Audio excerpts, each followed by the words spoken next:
Hello students, कल ये question homework के लिए दिया था। इसको अभी हम सॉल्व करेंगे। इससे पहले हम कुछ क्वेश्चन डिस्कस कर लेते हैं। जैसे find the area of the ellipse. तो इसका एरिया फाइंड करने के लिए हम इसका शॉर्टकट पढ़ चुके हैं कि जैसे यहाँ पे एक्स स्क्वायर अपॉन ए स्क्वायर होता है, तो ए की वैल्यू क्या है 4 और बी की वैल्यू क्या है 3।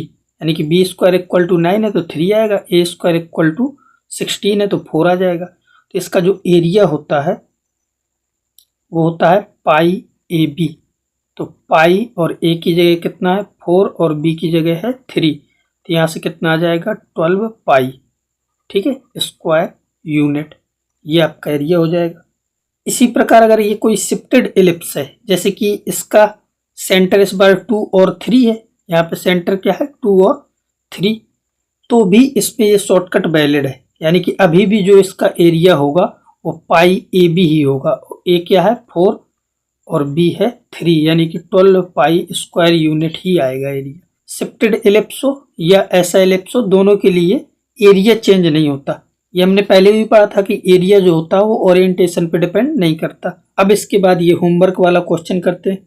इसमें ये जो दिया ये भी एलिप्स की इक्वेशन है, तो इसको पहले स्टैंडर्ड फॉर्म में बनाते हैं। जैसे यहाँ पे 9x स्क्वायर माइनस 36x है, इसको लिख लो 9x square minus 36x plus 4y square plus 8y plus 4 equal to 0। अब इसको परफेक्ट स्क्वायर बनाने के लिए 9 कॉमन ले लो, यह आएगा x स्क्वायर माइनस 4x। अब इसको अगर परफेक्ट स्क्वायर बनाना है तो यहाँ पे 4 ऐड करना पड़ेगा और 4 सब्ट्रैक्ट करना पड़ेगा, ठीक है। प्लस इसी प्रकार यहाँ पे 4 कॉमन ले लो, तो यहाँ पे क्या आएगा y स्क्वायर प्लस 2y, और इसको भी परफेक्ट स्क्वायर बनाने के लिए 1 ऐड कर दो और 1 सब्ट्रैक्ट कर दो, ठीक है। और लास्ट में क्या है प्लस 4 इक्वल टू 0। तो यहाँ से इतना पार्ट बन जाएगा, ये क्या लिखा है आपका 9, और इतना पार्ट बन जाएगा x माइनस 2 का होल स्क्वायर, और 9 का मल्टीप्लाई इसमें कराओगे तो माइनस का 36 आएगा, प्लस और ये बन जाएगा 4y प्लस 1 का होल स्क्वायर, और 4 का मल्टीप्लाई इधर कराओगे तो ये माइनस का 4 और ये है प्लस 4 इक्वल टू 0। और यहाँ से दिख रहा है कि ये 4 और ये 4 कैंसिल हो जाएंगे, 36 को उस साइड भेज दो, तो यहाँ पे आएगा 9x माइनस 2 का स्क्वायर प्लस 4y प्लस 1 का स्क्वायर इक्वल टू 36। अब 36 से डिवाइड कर देंगे तो यहाँ पे आ जाएगा x माइनस 2 का स्क्वायर, और 36 से डिवाइड हो रहा है तो इधर 4 बचेगा प्लस, और यहाँ पे आएगा y प्लस 1 का होल स्क्वायर, और इधर आएगा 9 इक्वल टू 1। ये आपका एलिप्स की इक्वेशन आ गई। यहाँ पे x माइनस 2 को सब्सिट्यूट कर दो कैपिटल X, और y प्लस 1 को कर दो कैपिटल Y। तो यहाँ से आपका जो ये एलिप्स है इस टाइप से आ जाएगा, कैपिटल X स्क्वायर अपॉन 4, 4 को ऐसे लिख दो 2 का स्क्वायर, प्लस और यहाँ जाएगा कैपिटल Y का स्क्वायर अपॉन 9 को लिख देंगे 3 का स्क्वायर इक्वल टू 1। यहाँ पे जो ये आपकी लाइन की इक्वेशन है वो क्या है 3x plus 2y minus 10 equal to 0। अब इस लाइन में प्रॉब्लम क्या है कि ये x स्मॉल x और स्मॉल y के टर्म में है, इसको हमें बनाना है कैपिटल X और कैपिटल Y के टर्म में। तो यहाँ पे x की स्मॉल x की वैल्यू क्या आएगी कैपिटल X प्लस 2, यहाँ पे पुट करते जाओ, यानी कि 3, इसकी जगह कैपिटल X प्लस 2 और y की जगह क्या जाएगा, तो y की जगह आएगा स्मॉल y की जगह आएगा कैपिटल Y माइनस 1, तो यहाँ पे पुट कर दो capital Y minus 1 equal to 0। तो यहाँ से आ जाएगा 3 कैपिटल X और प्लस 2y, और ये कितना है 6 माइनस 2 तो 4 बचेगा, और ये जो 10 था, सॉरी यहाँ पे 10 था, और ये कितना आएगा 6 माइनस 4, 6 माइनस 2 तो प्लस का 4 आएगा, उस साइड ले जाओगे तो 6 आ जाएगा, ठीक है। और इसको 6 से डिवाइड कर दो, तो इसको 6 से डिवाइड करोगे तो आएगा x/2 plus capital y/3 equal to 1, ठीक है। तो ये आपकी लाइन आ गई। अब ये एलिप्स है और ये लाइन है, इन दोनों का कर्व बना लो। तो x स्क्वायर अपॉन 2 स्क्वायर, तो यहाँ पे देख रहा है कि ये जो y यहाँ पे जो बी है वो बड़ा है तो वर्टिकल इलिप्स बनेगा आपका इस टाइप से। ठीक है, तो ये वर्टिकल इलिप्स बना दिया मैंने। तो ये वाली डिस्टेंस 2 है और ये वाली डिस्टेंस 3। और इसके बाद अब ये लाइन ड्रॉ करो। तो ये लाइन क्या है आपकी, लाइन है x/2 प्लस y/3। यहाँ x इंटरसेप्ट कितना है 2 और y इंटरसेप्ट है 3। ठीक है, तो इस टाइप की लाइन यहाँ पे बनेगी। ये आपका x इंटरसेप्ट है और ये y इंटरसेप्ट है। अब देखो इस क्वेश्चन में पूछा क्या है इसने कि area enclose between ellipse and the line in the first quadrant. First quadrant का मतलब क्या है कि केवल इतना एरिया चाहिए, ये इलिप्स और लाइन के बीच का। तो इलिप्स और लाइन के बीच का ये एरिया चाहिए मुझे, इसका एरिया कैलकुलेट करना है। तो पहले तो ये फर्स्ट क्वाड्रेंट में ये पूरा इलिप्स का एरिया निकाल लो। तो यहाँ पे जो आपका रिक्वायर्ड एरिया आएगा, तो रिक्वायर्ड एरिया क्या आ जाएगा, पहले ये पूरा इलिप्स का पहले ये पूरे इलिप्स का एरिया क्या होगा, पाई ए बी। तो ए कितना है 2 और बी कितना है 3। और ये इसका क्वार्टर, ये फर्स्ट क्वाड्रेंट वाला चाहिए तो 4 से डिवाइड कर दो इसको। ठीक है, तो ये आ गया इलिप्स का एरिया, यानी कि इतने पूरे पार्ट का एरिया। लेकिन मुझे चाहिए ये, तो ये वाला माइनस करना पड़ेगा। और ये है क्या, तो ये एक ट्राइंगल है, तो एरिया ऑफ ट्राइंगल को माइनस कर दो, तो -12। और इसका एरिया क्या आएगा, बेस कितना है 2 और ये हाइट कितनी है 3। तो बस ये आपका आंसर हो जाएगा। बस इसको कैलकुलेट कर लो, तो ये कैंसिल हो जाएगा। तो ये आपका 3π/2 माइनस, और ये कैंसिल हो जाएगा तो 3।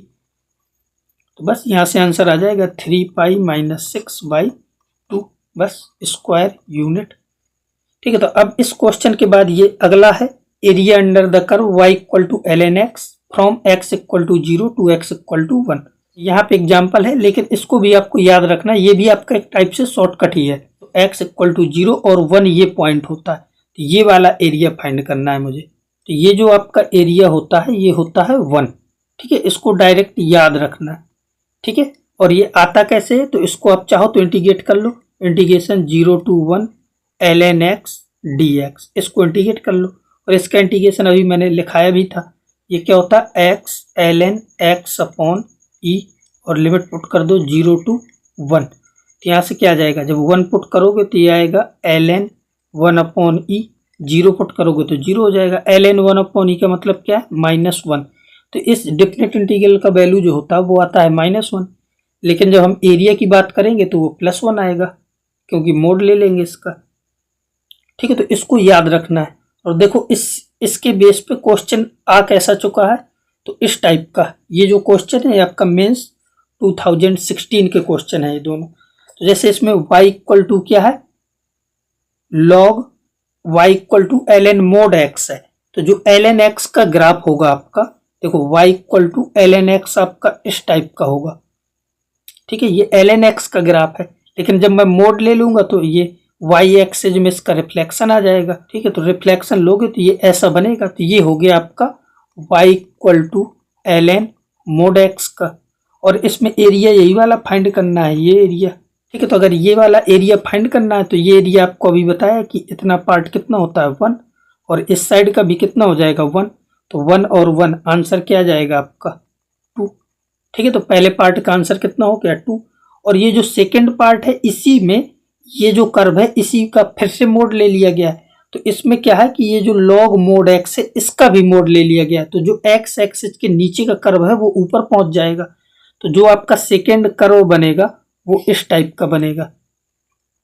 देखो ये वाला पार्ट तो सेम रहेगा जो ये था, और यहाँ पे भी ये सेम रहेगा।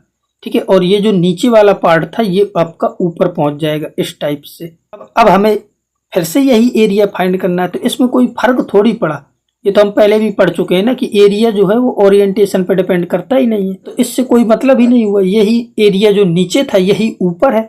तो अभी भी इसका आंसर क्या आएगा, इसका आंसर फिर से क्या आएगा 2। ठीक है, तो इसमें कोई फर्क नहीं पड़ेगा, पहला और दूसरा इन दोनों के आंसर क्या है 2। ठीक है, तो ये शॉर्टकट से आपको बिना पेन उठाए इसका आंसर दे सकते हो। इसके बाद अब नेक्स्ट है, अब ये एक काफी इंपॉर्टेंट शॉर्टकट है। इसमें क्या कह रहा है, area bounded by the parabola, यानी कि अगर कोई पैराबोला है, जैसे कि ये पैराबोला है आपका y² = 4ax। पैराबोला कोई भी हो सकता है, ये तो मैंने एक स्टैंडर्ड पैराबोला लिया है।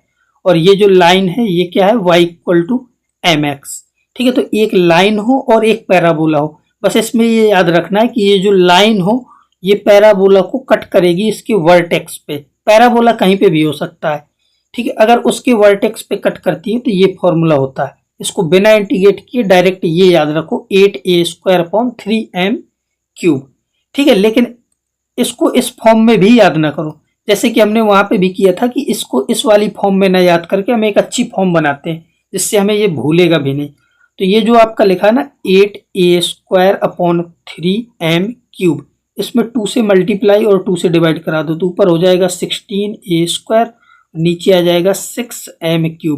अब 16a² को लिख दो आप 4a² और डिवाइड बाई 6m³। अब 4a है क्या, तो यहाँ पे देखोगे तो 4a कोफिशिएंट किसका है, x का। तो इसको लिख सकते हो ऊपर वाले को कोफिशिएंट ऑफ x का स्क्वायर और डिवाइड बाई 6m³। बस यही आंसर है। अगर पैराबोला दूसरा होगा, मान लो कि पैराबोला आपका इस टाइप का आ जाए, जैसे कि मैंने एक ऐसा पैराबोला ले लिया x² = 4ay, तो यहाँ पे 4a किसका है, y का कोफिशिएंट है। तो यही जो आपका शॉर्टकट है, शॉर्टकट इस टाइप का बन जाएगा। इस पैराबोला के लिए क्या आ जाएगा, कोफिशिएंट ऑफ y का स्क्वायर, ठीक है, और डिवाइड बाई 6m³। ये सेम रहेगा, बस इतना करना है, इससे ज्यादा इसमें कुछ नहीं करना। तो बस ये याद रखो। अच्छा, अब ये m क्या है, तो m होगा इस लाइन की स्लोप, ठीक है। तो चाहो तो यहाँ पे लिख सकते हो m आपका क्या है, स्लोप ऑफ लाइन, ठीक है। तो लाइन जो भी है उसकी स्लोप है। देखो इससे रिलेटेड क्वेश्चन कैसा पूछा जा चुका है, तो जैसे ये क्वेश्चन है, ये मेंस 2007 का क्वेश्चन है। तो इसमें y = x² दिया है, तो ये एक पैराबोला बनेगा। तो देखो मैं यहाँ पे इसका ग्राफ बना देता हूँ पहले, ठीक है। तो अब ये वाला एरिया फाइंड करना है मुझे। ये पॉइंट आपका 0 ओरिजिन है, यानी कि ये 0 है। तो अब ये जो शेडेड पोर्शन दिख रहा है ये एरिया फाइंड करना है। तो अपना शॉर्टकट इसमें वैलिड है।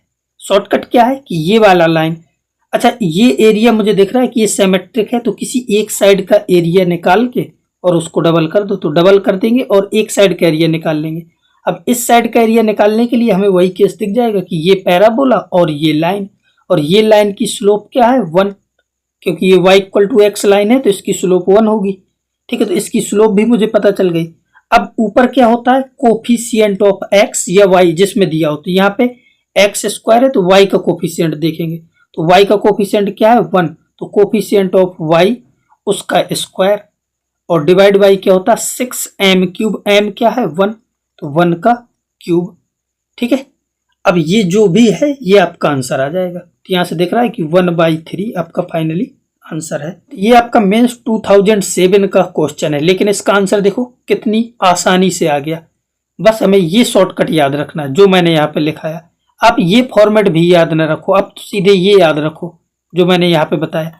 अगर y की पावर इवन है, अगर y की पावर इवन है तो फिर x का कोफिशिएंट देखेंगे, और अगर x की पावर इवन है तो y का कोफिशिएंट देखेंगे।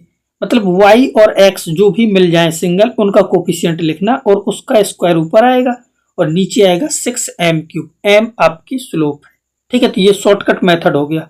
और अगर किसी को इसको डिटेल में करना हो नॉर्मल मेथड से, ये पॉइंट ऑफ इंटरसेक्शन निकाल लेना, ठीक है। तो ये पॉइंट आपका 1 आएगा, वैसे ये पॉइंट होगा 1,1, ठीक है। और ये लाइन आप, ये पैराबोला है आपका और ये y = x लाइन है। तो बस इसके एरिया के लिए क्या करोगे, इंटीग्रेशन लिमिट क्या जाएगी 0 to 1, और इसमें दोनों साइड का एरिया चाहिए तो डबल करना पड़ेगा, ठीक है, क्योंकि इस साइड का निकाल रहे हैं और ये सिमेट्रिक है तो डबल करके आएगा।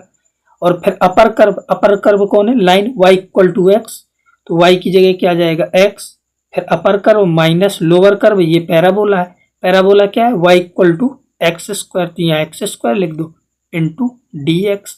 इसको इंटीग्रेट कर लो, 1/3 ही आ जाएगा। मेरे ख्याल से अब ये सारी चीजें आपको क्लियर हो गई होंगी। तो आज का जो ये शॉर्टकट था इसको भी याद रखना है। इसके बाद मिलते हैं नेक्स्ट वीडियो में एक नए शॉर्टकट के साथ।